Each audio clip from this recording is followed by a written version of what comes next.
Hello students, welcome back to my channel PD academy. এর আগের ক্লাসে আমরা পশ্চিমবঙ্গ মধ্যশিক্ষা পর্ষদের দশম শ্রেণীর আয়তঘন চ্যাপ্টার অধ্যায় 4-এর কোষে দেখি 4-এর 7 থেকে 12 পর্যন্ত অঙ্কগুলো সমাধান করেছিলাম। তোমরা যদি ওই ভিডিওটি না দেখে থাকো তাহলে প্লিজ ভিডিওটি দেখবে, চ্যানেলটা সাবস্ক্রাইব করে দেবে, ভিডিওটি লাইক ও শেয়ার করে দেবে। আজ আমরা 13 দাগ থেকে অঙ্কগুলো সমাধান করব। তো চলো। তো দেখো স্টুডেন্টস, 13 দাগের অঙ্কটা কি বলেছে, একটি বর্গাকার ভূমি বিশিষ্ট পিতলের প্লেটের দৈর্ঘ্য 1 সেমি, বেধ 1 মিলিমিটার এবং প্লেটটির ওজন 4725 গ্রাম। যদি 1 ঘন সেমি পিতলের ওজন 8.4 গ্রাম হয় তাহলে এক্স এর মান কত হবে তা হিসাব করে লিখি। তাহলে প্লেটটার একটা বর্গাকার ভূমি বিশিষ্ট প্লেট রয়েছে যার দৈর্ঘ্য 1 সেমি রয়েছে, তাহলে যেহেতু বর্গাকার তাহলে তার প্রস্থটাও 1 সেমি হবে, আর বেধ মানে উচ্চতা, সেটা 1 মিলিমিটার দেওয়া আছে। এই মিলিমিটারটাকে আমরা কিসে প্রকাশ করব? সেন্টিমিটারে। তাহলে চলো দেখো স্টুডেন্টস, বর্গাকার ভূমি বিশিষ্ট পিতলের প্লেটের দৈর্ঘ্য 1 সেমি দেওয়া আছে। যেহেতু বর্গাকার ভূমি তাহলে পিতলের প্লেটের প্রস্থটাও 1 সেমি হবে। তাহলে বর্গাকার ভূমি বিশিষ্ট পিতলের প্লেটের প্রস্থ কত হবে? প্রস্থ হবে 1 সেমি। ঠিক আছে, এবার বেধ মানে আমরা জানি কতটা পুরু, অর্থাৎ উচ্চতা কত দেওয়া আছে? 1 মিলিমিটার। তাহলে বর্গাকার ভূমি বিশিষ্ট পিতলের প্লেটের উচ্চতা, বেধ মানে উচ্চতা, সেটা কত দেওয়া আছে? 1 মিলিমিটার।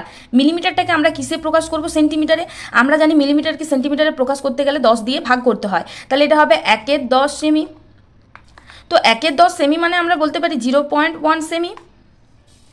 তাহলে পিতলের প্লেটের দৈর্ঘ্য পেয়েছি, প্রস্থ পেয়েছি, উচ্চতা পেয়েছি, এর আয়তন আমরা বার করতে পারবো। আমরা কি জানি? আয়তনের সূত্র কি? দৈর্ঘ্য, প্রস্থ, উচ্চতা। তাহলে অতএব প্লেটটির আয়তন কত বেরোবে বলো? না, এক্স গুণ 0.1, এক্স গুণ 0.1। তাহলে যেহেতু সেমি ছিল, এটাকেও সেমিতে প্রকাশ করেছি, এর একক কী হবে? ঘন সেমি। তাহলে এক্স গুণ করলে এক্স স্কোয়ার হয়, আর এটা 0.1, তাহলে 0.1 এক্স স্কোয়ার ঘন সেমি। এবার দেখো বলেছে 1 ঘন সেমি পিতলের ওজন 8.4 গ্রাম, অর্থাৎ আমি ঘুরিয়ে বলতে পারি 8.4 গ্রাম ওজন পিতলের আয়তন কত? 1 ঘন সেমি। এবার 4725 গ্রাম পিতলের আয়তন কত হবে তা আমি বার করতে পারবো। তাহলে চলো, তাহলে দেখো 1 ঘন সেমি পিতলের ওজন দেওয়া আছে 8.4 গ্রাম, তাহলে 8.4 গ্রাম পিতলের আয়তন 1 ঘন সেমি। আর কত দেওয়া আছে ওজনটা পুরো প্লেটটার? 4725। তাহলে 8.4 গ্রাম পিতলের আয়তন যদি 1 ঘন সেমি হয় তাহলে 1 গ্রাম পিতলের আয়তন কত হবে? 1/8.4 ঘন সেমি। আর কত দেওয়া আছে? 4725। তাহলে অতএব 4725 গ্রাম পিতলের আয়তন সমান 4725/8.4 ঘন সেমি। তাহলে দেখো এই যে 4725 গ্রাম পিতলের আয়তন বেরোলো, এই এত ঘন সেমি, এইটা সমানই প্লেটের যেটা আয়তন সেটার সাথে সমান হয়ে যাবে শর্তানুসারে। তাহলে আমি কি বলতে পারি? শর্তানুসারে এইটা সমান এইটা। তাহলে অতএব শর্তানুসারে 0.1 এক্স স্কোয়ার সমান 4725/8.4। তাহলে এদিকে এক্স স্কোয়ারটা থাকলে ওইদিকে যদি 0.1টা, এটা গুণ আছে বাঁ দিকে, ডান দিকে নিয়ে গেলে এটা ভাগ হয়ে যাবে।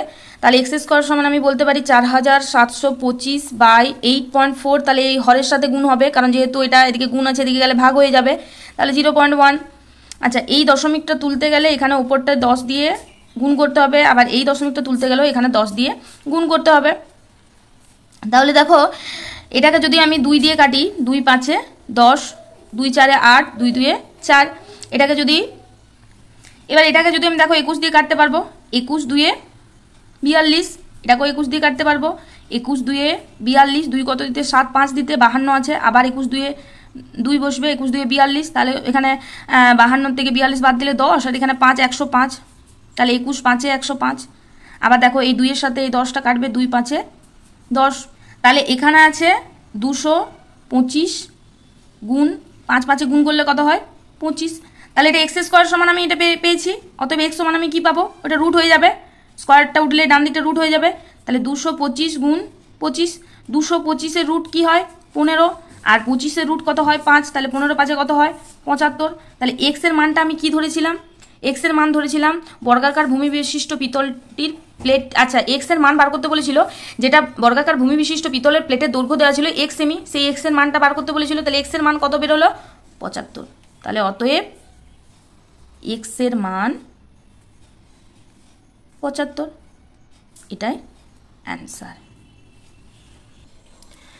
14 দাগের অঙ্কটা কি বলেছে দেখো, চাঁদমারির রাস্তাটি উঁচু করতে হবে, অর্থাৎ একটা জায়গা যেখানে রাস্তা উঁচু করতে হবে, তাই রাস্তার দুপাশে 30টি সমান গভীর ও সমান মাপের আয়তঘনাকার গর্ত খুঁড়ে সেই মাটি দিয়ে রাস্তাটি উঁচু করা হয়েছে। যদি প্রতিটি গর্তের দৈর্ঘ্য ও প্রস্থ যথাক্রমে 14 মিটার এবং 8 মিটার হয় এবং রাস্তাটি তৈরি করতে মোট 2520 ঘনমিটার মাটি লেগে থাকে, তবে প্রতিটি গর্তের গভীরতা কত হিসাব করে লিখি। দেখো, যেহেতু রাস্তাটার চারপাশে কি করেছে না 30টি সমান গভীর সমান মাপের আয়তঘনাকার গর্ত খুঁড়েছে, তাহলে ওই গর্তের ভেতরের যে মাটির আয়তন, সেই মাটি দিয়ে রাস্তাটা তৈরি হয়েছে, তাহলে সেখানে মোট মাটির আয়তনটা কত দেওয়া আছে, 2520 ঘনমিটার। এবার গর্তগুলোর দৈর্ঘ্য আর প্রস্থ দেওয়া আছে, আমাকে বার করতে বলেছে প্রতিটি গর্তের গভীরতা কত। আমি ধরে নিতে পারি প্রতিটি গর্তের গভীরতা x মিটার। তো চলো ধরি প্রতিটি গর্তের গভীরতা সমান x মিটার। মিটার কেন ধরলাম, যেহেতু এখানে মিটার দেওয়া আছে একক, এখানে ঘনমিটার মিটার দেওয়া আছে। তাহলে প্রতিটি গর্তের দৈর্ঘ্য, প্রতিটি গর্ত মানে এক একটি গর্ত, এর দৈর্ঘ্য কত দেওয়া আছে, 14 মিটার আর 8 মিটার প্রস্থ। তাহলে প্রতিটি গর্তের দৈর্ঘ্য দেওয়া আছে 14 মিটার আর প্রতিটি গর্তের প্রস্থ দেওয়া আছে 8 মিটার। তাহলে এখান থেকে আমি প্রতিটি গর্তের আয়তন পাবো। অতএব প্রতিটি গর্তের আয়তন সমান, আমরা আয়তনের সূত্র কি জানি না, দৈর্ঘ্য গণিত প্রস্থ গণিত উচ্চতা, সেটাই আমি লিখব, দৈর্ঘ্য গুণ প্রস্থ গুণ উচ্চতা। আচ্ছা তোমরাই বলো, দেখো এখানে দৈর্ঘ্য দেওয়া আছে আমাদের কত, 14 মিটার, প্রস্থ দেওয়া আছে 8 মিটার, আর আমি x মিটার গভীরতা, অর্থাৎ গভীরতাটাই তো উচ্চতা, তাহলে এখানে x মিটার ধরে নিয়েছি। সমান 14কে 8 দিয়ে গুণ করলে হয়, দেখো 8 4 32, 2 হাতে 3, 8 একে 8, 3 11, 112 x ঘন মিটার। তাহলে এটা গেল এক একটি গর্তের আয়তন। মোট কটা গর্ত খোঁড়া হয়েছে, 30টি সমান মাপের, অর্থাৎ একটা গর্তের যা আয়তন 30টা গর্তের প্রত্যেকটারই সেম আয়তন, অর্থাৎ যেহেতু সমান মাপের আয়তঘনাকার গর্ত খোঁড়া হয়েছে, অতএব 30টি গর্তের মোট আয়তন, 30টি গর্তের মোট আয়তন, তাহলে এটাকে কি করবে, 30 দিয়ে গুণ করবে, তাহলে 30 গুণ 112 x ঘন মিটার। এবার দেখো এটা তাহলে যেহেতু 30টি গর্তের যে মাটিটা বেরিয়েছে সেটা দিয়ে রাস্তাটা তৈরি করা হবে, সেই মাটির দেখো রাস্তাটি তৈরি করতে মোট 2520 ঘনমিটার মাটি লেগেছে।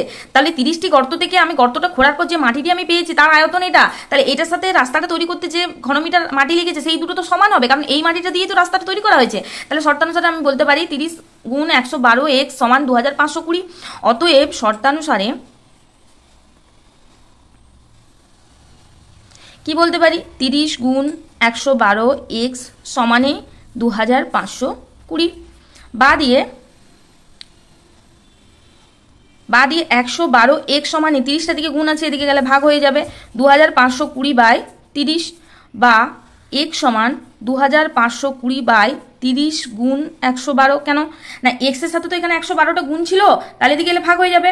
এবার দেখো এই শূন্য কাটবে, 3 8 24, 3 4 12। এবার দেখো 2 দিয়ে কাটবে, 2 4 8, 2 2 4, 2 5 10, 2 6 12।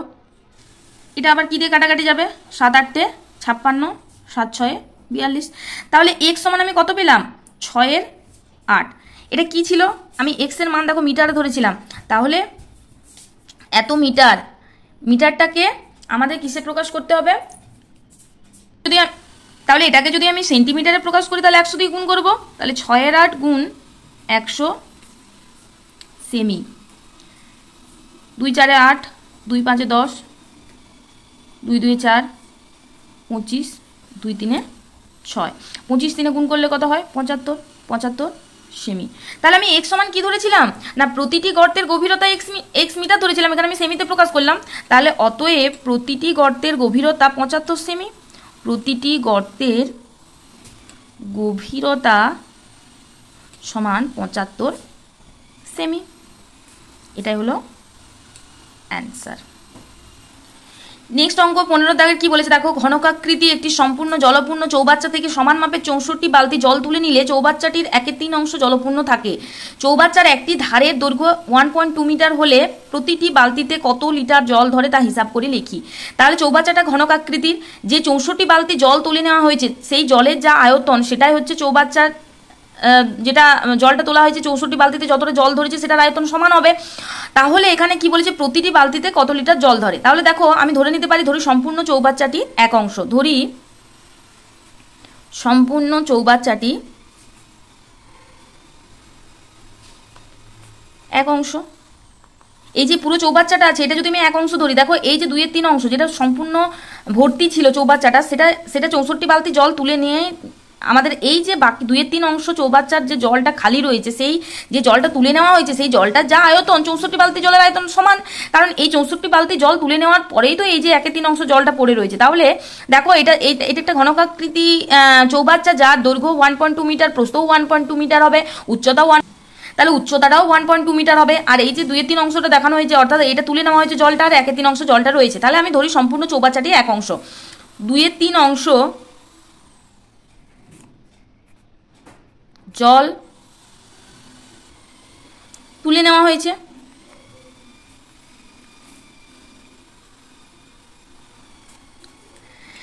তাহলে এবার বলো, চৌবাচ্চাটির একটি ধারের দৈর্ঘ্য কত দেওয়া আছে, 1.2 মিটার। এটা কিন্তু জলের নয়, এটা চৌবাচ্চার ধারের দৈর্ঘ্য। চৌবাচ্চার দৈর্ঘ্য, একটি ধারের দৈর্ঘ্য, একটি ধারের দৈর্ঘ্য সমান 1.2 মিটার। এটাকে আমি কিসে প্রকাশ করব, ডেসিমিটারে, কারণ আমরা জানি 1 লিটার সমান 1 ঘন ডেসিমিটার। যেহেতু এখানে জলের লিটারে প্রকাশ করা হয়েছে তাই আমরা এটাকে ডেসিমিটারে প্রকাশ করব। তাহলে একে ডেসিমিটারে করতে গেলে কি করতে হবে, 10 দিয়ে গুণ করতে হবে, কারণ মিটারকে ডেসিমিটারে প্রকাশ করলে 10 দিয়ে গুণ করতে হয়। তাহলে এত ডেসিমিটার সমান, এটা পয়েন্টটা উঠে যাবে 10 দিয়ে গুণ করলে, তাহলে 12 ডেসিমিটার। তাহলে চৌবাচ্চাটা যেহেতু ঘনকাকৃতি, একটি ধারের দৈর্ঘ্য 12 ডেসিমিটার বেরিয়েছে, তাহলে চৌবাচ্চাটির আয়তন আমি বার করতে পারবো। অতএব চৌবাচ্চাটির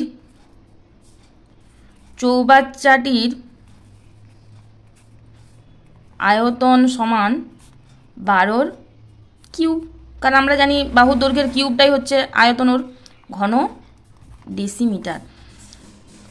তাহলে এটা 12 গুণ 12 গুণ 12 ঘন ডেসিমিটার, 12 12 144, 144কে 12 দিয়ে গুণ করলে কত হয়, 4 2 8, 4 2 8, 2 1 2, 4 1 4, 4 1 4, 1 1 1, তাহলে 8 8 4 12 2, হাতে 1, 4 1 5 2 7 1, তাহলে 1728 ঘন ডেসিমিটার। তাহলে এটা আমি বলতে পারি তো 1728 লিটার, কারণ আমরা জানি এখানে এটাই মেন বস্তু, আমরা জানি এটা, আমরা জানি বলে লিখে দিবে যে আমরা জানি 1 লিটার সমান 1 ঘন ডেসিমিটার। এবার দেখো এই যে 2/3 অংশ যে জলটা তুলে নেওয়া হয়েছে সেটা চৌবাচ্চার মোট জলের 2/3 অংশ, সেটা কার সাথে সমান হবে, 64 বালতি জলের সঙ্গে সমান হবে। তাহলে অতএব 64 বালতি জল সমান মোট চৌবাচ্চার আয়তনের 2/3 অংশ। আচ্ছা, মোট চৌবাচ্চার জল কতটা আমি পেয়েছি, 1728 লিটার। এটার সাথে 2/3 আয়তনের বলেছে, এর মানে গুণ, তাহলে এখানে 2/3 গুণ হবে, 3 5 15, 3 5 15, 5 5 করে 7 2 দিতে, 3 7 21, 3 6 18, তাহলে এটাকে 2 দিয়ে গুণ করো, 6 2 12 2, হাতে 1, 7 2 14, 15 5, হাতে 1, 5 2 10 11, এত লিটার। তাহলে যে 64 বালতি জলটা আমি তুলে নিয়েছি সেটা কত লিটার বেরোলো, 1152 লিটার। এবার বলেছে প্রতিটি বালতিতে কত লিটার জল ধরে, তাহলে 64টি বালতির জল সমান এত লিটার। তাহলে 64টি বালতিতে জল ধরে 1152 লিটার। তাহলে 64টি বালতিতে জল ধরে 1152 লিটার। তাহলে একটি বালতিতে মানে এটা কমে যাবে, তাহলে ভাগ করতে হবে 1152/64 লিটার। তাহলে এটাকে যদি আমরা 16 দিয়ে ভাগ করি, 16 4 64, আর এটা হবে 16 72 1152। এবার এটাও দেখো 4 দিয়ে কাটাকাটি যাবে, 4 1 4, 4 কত 7 3 দিতে, এখানে 32 রইলো, 4 8 32 সমান 18 লিটার। তাহলে কি উত্তর চেয়েছে, প্রতিটি বালতিতে কত লিটার জল ধরে? অতএব প্রতিটি বালতিতে 18 লিটার জল ধরে, এটাই অ্যান্সার। দেখো নেক্সট 16 দাগের অঙ্কটা কি বলেছে দেখো, এক গ্রোস দেশলাই বাক্সের একটি প্যাকেটের দৈর্ঘ্য প্রস্থ উচ্চতা যথাক্রমে 2.8 ডেসিমিটার, 1.5 ডেসিমিটার ও 0.9 ডেসিমিটার হলে একটি দেশলাই বাক্সের আয়তন কত হবে হিসাব করি। এক গ্রোস সমান দেওয়া আছে 12 ডজন, কিন্তু যদি একটি দেশলাই বাক্সের দৈর্ঘ্য 5 সেমি ও প্রস্থ 3.5 সেমি হয় তবে তার উচ্চতা কত হবে হিসাব করে লিখি। তাহলে আমাদের দেওয়া আছে এক গ্রোস দেশলাই বাক্সের দৈর্ঘ্য প্রস্থ উচ্চতা, তাহলে আমি লিখতে পারি এক গ্রোস দেশলাই বাক্সের দৈর্ঘ্য কত দেওয়া আছে, 2.8 ডেসিমিটার, 2.8 ডেসিমিটার। তাহলে এখানে যেহেতু সেমি দেওয়া আছে, একে সেমিতে প্রকাশ করলে 10 দিয়ে গুণ হবে, 2.8 × 10 সমান 28 সেমি। এবার এক গ্রোস দেশলাই বাক্সের প্রস্থ কত দেওয়া আছে না, দেখো 1.5 ডেসিমিটার, এটাকেও সেন্টিমিটারে প্রকাশ করবে, 10 দিয়ে গুণ হবে, 1.5 × 10 সমান 15 সেমি। আর এক গ্রোস দেশলাই বাক্সের উচ্চতা কত দেওয়া আছে, 0.9 ডেসিমিটার, তাহলে 0.9 ডেসিমিটার, এটাকেও সেন্টিমিটারে করলে 10 দিয়ে গুণ করলে কত হয়, 9 সেমি। তাহলে এক গ্রোস দেশলাই বাক্সের আয়তন পাবো, দৈর্ঘ্য প্রস্থ উচ্চতা। অতএব এক গ্রোস দেশলাই বাক্সের আয়তন দৈর্ঘ্য কত দেওয়া আছে বলো, 28 × 15 × 9, এটা কি হবে, ঘন সেমি। তাহলে 15কে 28 দিয়ে গুণ করলে হয় 15 8 120, শূন্য হাতে রইল 12, 15 2 30 আর 12 যোগ করলে হয় 420 × 9 ঘন সেমি। 9 দিয়ে গুণ করো, 9 0 0, 9 2 18, 8 হাতে 1, 9 4 36, 1 37, এত ঘন সেমি। এটা হচ্ছে এক গ্রোস। এক গ্রোস সমান কত বলে দেওয়া আছে, 12 ডজন। তাহলে এক গ্রোস সমান 12 ডজন। আমরা কি জানি, এক ডজন সমান 12টি, তাহলে 12 ডজন সমান 12 × 12 সমান 144টি। তাহলে 144টি দেশলাই বাক্সের আয়তন এত।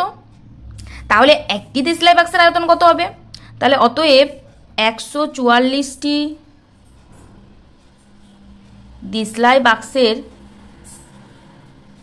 আয়তন সমান 3780 ঘন সেমি। আমাদের কি বার করতে বলেছে, একটি দেশলাই বাক্সের আয়তন কত হবে, তাহলে একটি দেশলাই বাক্সের আয়তন এটা কি হবে, ভাগ হয়ে যাবে যেহেতু কমে যাচ্ছে, 3780/144 ঘন সেমি। তাহলে এটাকে ভাগ করো, দেখো এটা হবে 2 7 14, 2 2 4, 2 1 2, 2 কত 3 1 দিতে 17, 2 8 16 হলো, 6 কত 7 1 দিতে 2 9 18, 2 0 0। এবার দেখো আরও কাটাকাটি যাবে, এবার 6 দিয়ে যাবে, 6 12 72, ঠিক আছে। এবার 6 দিয়ে কাটো, 6 3 18, 6 1 6, 6 9 3 দিতে 30, 6 5 30 সমান 315/12 ঘন সেমি। তো এইটা সমানই কত বেরোলো দেখো, এটাকে ভাগ করলে বেরোবে, এটা ভাগ করলে বেরোবে 26.25 ঘন সেমি। এবার দেখো যদি একটি দেশলাই বাক্সের দৈর্ঘ্য 5 সেমি, প্রস্থ 3.5 সেমি হয় তবে তার উচ্চতা কত। আমি ধরে নিব একটি দেশলাই বাক্সের উচ্চতা 1 সেমি, ধরি একটি দেশলাই বাক্সের উচ্চতা সমান x সেমি। তাহলে দেশলাই বাক্সের দৈর্ঘ্য কত দেওয়া আছে, 5 সেমি, প্রস্থ 3.5 সেমি, এখান থেকে আয়তন বার করতে পারবো। অতএব দেশলাই বাক্সের আয়তন সমান দৈর্ঘ্য কত দেওয়া আছে দেখো, 5, প্রস্থ 3.5, তাহলে 5 × 3.5, এখানে উচ্চতা x দেওয়া আছে এত ঘন সেমি। এটা গুণ করে দাও, 5 5 25 5, হাতে রইল 2, 5 3 15, 2 17, 17.5 x ঘন সেমি। তাহলে এইটা সমানই তো এইটা, যেহেতু এখানে একটি দেশলাই বাক্সের আয়তন, এখানেও একটি দেশলাই বাক্সের আয়তন, দুটো সমান হবে। অতএব শর্তানুসারে 17.5 x সমানই 26.25 বা x সমান 26.25/17.5, এই দশমিকটা উঠলে এখানে 100 দিয়ে গুণ হবে, এই দশমিকটা তুললে এখানে 10 দিয়ে গুণ হবে। তাহলে আমরা জানি 10 10 100, 5 5 25, 5 5 6, 1 দিতে 5 2 10, 5 5 25, 5 2 10, আবার কাটবে 5 1 5 0, 5 5 25, 5 3 15, 5 7 2 দিতে 5 5 25, 5 2 10, 5 1 5, 5 7 35, 7 3 21, তাহলে কত বেরোলো? উপরে আছে 3, নিচে 2, তাহলে 3/2, 3/2, 3কে 2 দিয়ে ভাগ করলে কত হবে? 1.5। এখানে কি উত্তর বেরোবে? সেমি, কারণ আমি এটা উচ্চতা ধরেছিলাম। তাহলে একটি দেশলাই বাক্সের উচ্চতা 1 সেমি ধরেছিলাম, এখানে একটি দেশলাই বাক্সের উচ্চতা কত বেরোলো? 1.5 সেমি। অতএব একটি দেশলাই বাক্সের উচ্চতা সমান 1.5 সেমি, এটাই অ্যান্সার। নেক্সট অঙ্ক দেখো 17-র 2.1 মিটার দীর্ঘ 1.5 মিটার প্রশস্ত একটি আয়তঘনাকার চৌবাচ্চার অর্ধেক জলপূর্ণ আছে। ওই চৌবাচ্চায় আরও 630 লিটার জল ঢাললে জলের গভীরতা কতটা বৃদ্ধি পাবে হিসাব করে লিখি। অর্থাৎ এটা অর্ধেকটা যেটা রয়েছে সেটা নিয়ে আমাদের কাজ নেই, সেটা আমাদের ভেবে দরকার নেই। তাহলে কি বলেছে? একটা চৌবাচ্চা আয়তঘনাকার যার দৈর্ঘ্য দেওয়া আছে 2.1 মিটার আর প্রস্থ 1.5 মিটার। এবার বলছে এখানে যে চৌবাচ্চাটা অর্ধেকটা জলপূর্ণ অবস্থা থাকার পর যেখানটা খালি আছে সেখানে আরও যদি 630 লিটার জল ঢালি তাহলে এর গভীরতাটা কতটা বৃদ্ধি পাবে। তাহলে আমি ধরি চৌবাচ্চায় 630 লিটার জল ঢালার পর উচ্চতা x ডেসিমিটার বৃদ্ধি পাবে। কেন স্টুডেন্ট? দেখো আমরা এখানে ডেসিমিটার ধরেছি, কারণ আমি এর আগের অঙ্কতেও বললাম আমার কি জানতে হবে 1 ঘন ডেসিমিটার সমানই 1 লিটার। তাহলে যেহেতু এখানে অঙ্কটা লিটারে দেওয়া আছে, 630 লিটার জল ঢালার কথা বলা হয়েছে, তাহলে এখানে আমি এক্স ডেসিমিটার ধরে নিলাম। এবার চৌবাচ্চার দৈর্ঘ্য কত দেওয়া আছে? 2.1 মিটার। চৌবাচ্চাটির দৈর্ঘ্য সমান 2.1 মিটার। একে ডেসিমিটার করতে গেলে 10 দিয়ে গুণ করতে হবে। 2.1 × 10 সমান 21 ডেসিমিটার। এবার চৌবাচ্চাটির প্রস্থ কত দেওয়া আছে? প্রস্থ দেওয়া আছে 1.5 মিটার। এই যে 1.5 মিটার প্রশস্ত মানে চওড়া বা প্রস্থ। তাহলে এটাকেও আমি ডেসিমিটার করলে একে কি করব? 10 দিয়ে গুণ করব, তাহলে এটা দশমিকটা উঠে যাবে, তাহলে 15 ডেসিমিটার। তাহলে এখানে আমি দৈর্ঘ্য 21 ডেসিমিটার পেয়েছি, প্রস্থ 15 ডেসিমিটার পেয়েছি, উচ্চতাটা আমি x ডেসিমিটার ধরে নিচ্ছি, এখানে আয়তন বার করতে পারবো। অতএব চৌবাচ্চাটির ভেতরের আয়তন, ভেতর মানে যেখানে জল থাকবে তাই জন্য ভেতর লিখলাম। দৈর্ঘ্য গণিত প্রস্থ গণিত উচ্চতা, দৈর্ঘ্য 21, প্রস্থ 15, উচ্চতা আমি x ধরেছি, এত ঘন ডেসিমিটার। আচ্ছা আমি কি বলেছিলাম? 1 ঘন ডেসিমিটার সমান 1 লিটার, তাহলে এত ঘন ডেসিমিটার সমান এত লিটার, তাহলে 21 × 15 × x লিটার। তাহলে এই যে উচ্চতাটা বাড়বে, এই দৈর্ঘ্য প্রস্থ উচ্চতা, এটা যে আমি গুণ করে যে আয়তনটা বার করলাম, যে তাহলে এখানে 630 লিটার জলটা ধরলে চৌবাচ্চাটি ভর্তি হবে, তাহলে এইটা সমানই আমি 630 বলতে পারি শর্তানুসারে। তাহলে অতএব শর্তানুসারে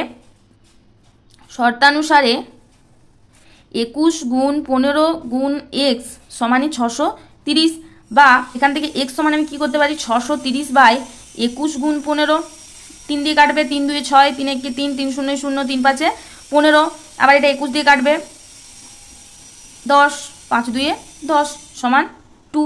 তাহলে আমি এখানে কি ধরেছিলাম? চৌবাচ্চাটিতে 630 লিটার জল ঢালার পর জলের গভীরতা কতটা বৃদ্ধি পাবে? x decimetre. x এর মান কত বেরিয়েছে? 2। তাহলে অতএব চৌবাচ্চাটিতে 630 লিটার জল ঢালার পর চৌবাচ্চার গভীরতা 2 ডেসিমিটার